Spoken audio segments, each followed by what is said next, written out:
അസ്സലാത്തു വസ്സലാമു അലാ റസൂലില്ലാ വഅലാ ആലിഹി വസഹബിഹി അജ്മഈൻ. ദീർഘമായ സംഭാഷണം ആവശ്യമില്ല എന്ന് തന്നെയാണ് എൻ്റെയും വിലയിരുത്തൽ. എന്നാലൊരു കാര്യം പറയാം.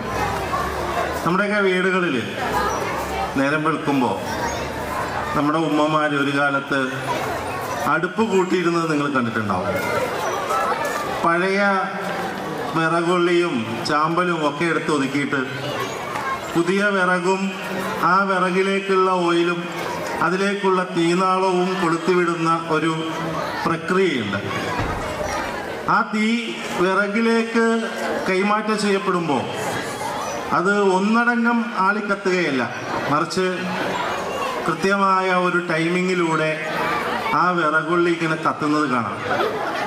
അതിങ്ങനെ കത്തി കത്തി കത്തി ആ തീ ഒരു പാകം എത്തുമ്പോഴാണ് ആ തീയിലേക്ക് നമ്മൾ പാത്രം വെച്ച് ചായ ഇടുന്നതും ചോറ് വെക്കുന്നതും കറി ഉണ്ടാക്കുന്നതും അല്ലെങ്കിൽ വിഭവസമൃദ്ധമായ ഭക്ഷണം ഉണ്ടാക്കുന്നതൊക്കെ.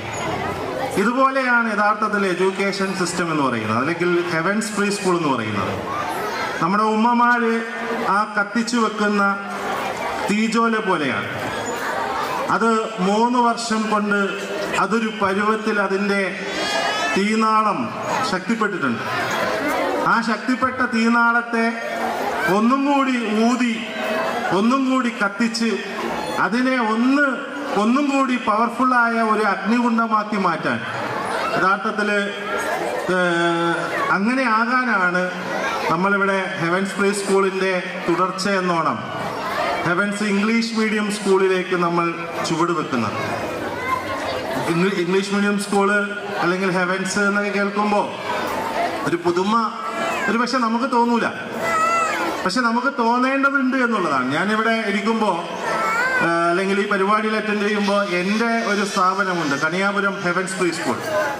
അവിടെ 4.25 വയസ്സ് പൂർത്തിയാകാത്ത ഒരു കുട്ടി പരിശുദ്ധ ഖുർആൻ ഖത്തമുൽ ഖുർആൻ പൂർത്തീകരിച്ചു എന്ന് പറഞ്ഞിട്ട് ആ കുട്ടി ഉമ്മയുടെ മൊബൈലിൽ നിന്നും എന്നെ വിളിക്കുന്ന ഒരു അനുഭവം ഇവിടെ ഇരുന്നപ്പോൾ എനിക്ക് അനുഭവിക്കാൻ സാധിച്ചു. എന്ന് പറഞ്ഞാൽ 5 വയസ്സിന് മുമ്പേ പരിശുദ്ധ ഖുർആൻ ഒരു തവണ ഓതി തീർക്കാൻ കഴിയുന്ന പ്രാപ്തരായ ഒരു ജനറേഷനാണ് ഈ ഉമ്മമാരുടെ ഗർഭാശയത്തിൽ നിന്നും പുറത്തു വന്നത് എന്നുള്ളതാണ് ഈ ഓരോ ആനിവേഴ്സറികളിലും അല്ലെങ്കിൽ ഓരോ കോൺവെക്കേഷനിലും നമ്മൾ പറയാതെ പറഞ്ഞുകൊണ്ടിരിക്കുന്നത് എന്ന് എൻ്റെ പ്രിയപ്പെട്ടവരെ നമ്മൾ ഓർക്കണം. വളരെ വിഭവസമൃദ്ധമായ ഒരു വിഭവമാണ് നമ്മുടെ ജീവിതത്തിൽ ഈ മക്കൾ എന്ന് പറയുന്നത്. പരിശുദ്ധ ഖുർആനും അതുപോലെ തന്നെ പ്രവാചക സുന്നത്തും ഒക്കെ ചേർത്ത് പിടിക്കുന്ന ഒരു ജനറേഷൻ്റെ ആവശ്യത്തെക്കുറിച്ച് ഒരു പക്ഷേ നമുക്കിപ്പോൾ ബോധ്യപ്പെടുന്നുണ്ടാവും. കാരണം മുൻകഴിഞ്ഞു പോയ പ്രഭാഷണങ്ങളിലൊക്കെ അതിൻ്റെ ചില സൂചനകൾ നൽകിയിട്ടുണ്ട്. നമുക്ക് ഒരു ചരിത്രം കൂടി പറയാം, അല്ലെങ്കിൽ ഒരു വർത്തമാന കാലഘട്ടത്തിലൊരു സംഭവം കൂടി പറയാം. നമുക്കറിയാം ഗസയെക്കുറിച്ച്. ഏതാനും മാസങ്ങൾക്ക് മുമ്പ് ഗസയുമായി ബന്ധപ്പെട്ടുള്ള ഒരു ഫോട്ടോ സോഷ്യൽ മീഡിയകളിൽ പ്രചരിക്കുകയുണ്ടായി. ഒരു കുട്ടി നേരത്തെ നിങ്ങളുടെ മക്കള് ധരിച്ചു വന്നതുപോലെ കോൺവെക്കേഷൻ അവരുടെ അർഹതയ്ക്കുള്ള വസ്ത്രം ധരിപ്പിച്ച് ആ അർഹതയുടെ കിരീടം ധരിച്ച് സ്കൂൾ മുറ്റത്തിൽ നിൽക്കുന്ന ഖുർആൻ ഏന്തി നിൽക്കുന്ന ഒരു കുട്ടിയുടെ ഫോട്ടോയും, അതേ കുട്ടി തൻ്റെ തകർന്നു വീണ സ്കൂളിൻ്റെ മുന്നിൽ ആ എണീറ്റ് നിന്നുകൊണ്ട് തൻ്റെ തലയിലെ കാഷ്വാലിറ്റികൾ ഇങ്ങനെ അല്ലെങ്കിൽ ഇഞ്ചുറീസുകൾ അതിങ്ങനെ തച്ചിപ്പിടിപ്പിച്ച് ശരീരത്തിലെ മുറിവുകൾ ഇങ്ങനെ കെട്ടിവെച്ച് നമ്മുടെ മുന്നിൽ വന്ന ഒരു ഫോട്ടോ ഞാൻ നിങ്ങളെ ഓർമ്മിപ്പിക്കുകയാണ്. എന്ന് പറഞ്ഞാൽ ചില മാസങ്ങൾ അല്ലെങ്കിൽ 400 ദിവസങ്ങൾക്ക് മുമ്പ് തൻ്റെ സ്കൂളങ്കണത്തിൽ വെച്ച് പരിശുദ്ധ ഖുർആൻ ഏറ്റുവാങ്ങിയ, പരിശുദ്ധ ഖുർആൻ പൂർത്തീകരിച്ചതിൻ്റെ എന്താ പറയുക അഭിനന്ദനങ്ങൾ ഏറ്റുവാങ്ങിയ കുട്ടി ആ ഖുർആൻ തൻ്റെ ഹൃദയത്തിലേക്കും ജീവിതത്തിലേക്കും ചേർത്ത് പിടിച്ചതിൻ്റെ പേരിൽ ഒരു നാട്ടിൽ അനുഭവിക്കേണ്ടി വന്ന പീഡനങ്ങളുടെ ചരിത്രമാണ് ഗസ എന്ന് പറയുന്നത്. എന്ന് പറഞ്ഞാൽ ജീവിതത്തിൽ എഡ്യൂക്കേഷൻ എന്താണ് പറയുന്നത് എന്നത് ആ കുട്ടി നമ്മളോട് പറയുന്നുണ്ട്. അതും ചില മാസങ്ങൾക്ക് മുമ്പാണ്.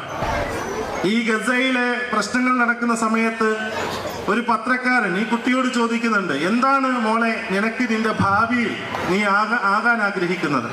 അപ്പോൾ ആ കുട്ടി ആ പത്രക്കാരനോട് പറയുന്നുണ്ട്, ഞാനൊരു ഡോക്ടറാകും. ഈ ഖുർആൻ എന്ത് ചെയ്യുക, ഖുർആൻ ഹൃദയസ്ഥമാക്കാൻ ശ്രമിക്കുന്ന, പരിശുദ്ധ ഖുർആൻ പാരായണം ചെയ്യുന്ന ഗസയിലെ തകർന്ന കെട്ടിടങ്ങൾക്കിടയിൽ നിന്ന് തന്റെ പ്രിയപ്പെട്ട രക്ഷിതാക്കൾ വഫാത്തായി, ഷഹാദത്തായി എന്ന വിവരം കൃത്യമായി ബോധ്യപ്പെട്ട ഒരു പെൺകുട്ടി തന്റെ മുന്നിലുള്ള പത്രപ്രവർത്തകരോട് പറയാണ്, ഞാനൊരു ഡോക്ടറാക്കും. അപ്പോ പുഞ്ചിരിച്ചുകൊണ്ടോ അല്ലെങ്കിൽ ആ കൊച്ചുവായിൽ നിന്ന് വന്ന അതിന്റെ അഭിലാഷങ്ങൾ കേട്ടിട്ട് പുഞ്ചിരിയോടെ ഈ പത്രപ്രവർത്തകൻ ചോദിക്കുന്നുണ്ട്, ഈ ഗസയിലെ ഈ സാഹചര്യത്തിലെ ഈ വിദ്യാഭ്യാസ ക്രമങ്ങൾ നഷ്ടപ്പെട്ടു പോയ ഈ കാലഘട്ടത്തിൽ നിന്റെ ആഗ്രഹം എന്താണ്? ഡോക്ടറാവണമെന്നാണ്. എന്തുകൊണ്ട് എന്ന് ചോദിക്കുമ്പോൾ ആ കുട്ടി പറയുന്നുണ്ട്, ഞാൻ ജീവിക്കുന്നത് യുദ്ധഭൂമിയിലാണ്, നിരന്തരമായി യുദ്ധം നടന്നുകൊണ്ടിരിക്കുന്ന ഭൂമിയിലാണ്, ഇസ്രായേൽ നിരന്തരമായി ആക്രമിച്ചുകൊണ്ടിരിക്കുന്ന ഭൂമിയിലാണ്. ഈ ഭൂമിയിൽ ജീവിക്കുമ്പോൾ ഞാൻ ഡോക്ടറാവുക എന്നതാണ് എന്റെ ദൗത്യം എന്ന് ആ കുട്ടി പറയുന്നു. ശരീരത്തിന്റെ 3 ക്രമങ്ങളായിക്കൊണ്ടാണ് ഇബ്നു ഹബ്ബാൻ എന്ന് പറയുന്ന മഹാനായ പണ്ഡിതൻ ഇതിനെക്കുറിച്ച് വിശദീകരിക്കുന്നത്. ഒന്ന്, അവന്റെ മനസ്സിന്റെ, അവന്റെ ഹൃദയത്തിന്റെ ജ്ഞാനമാണ് എങ്കിൽ മറ്റൊന്ന് അവന്റെ ബുദ്ധിയുടെ ജ്ഞാനമാണ്.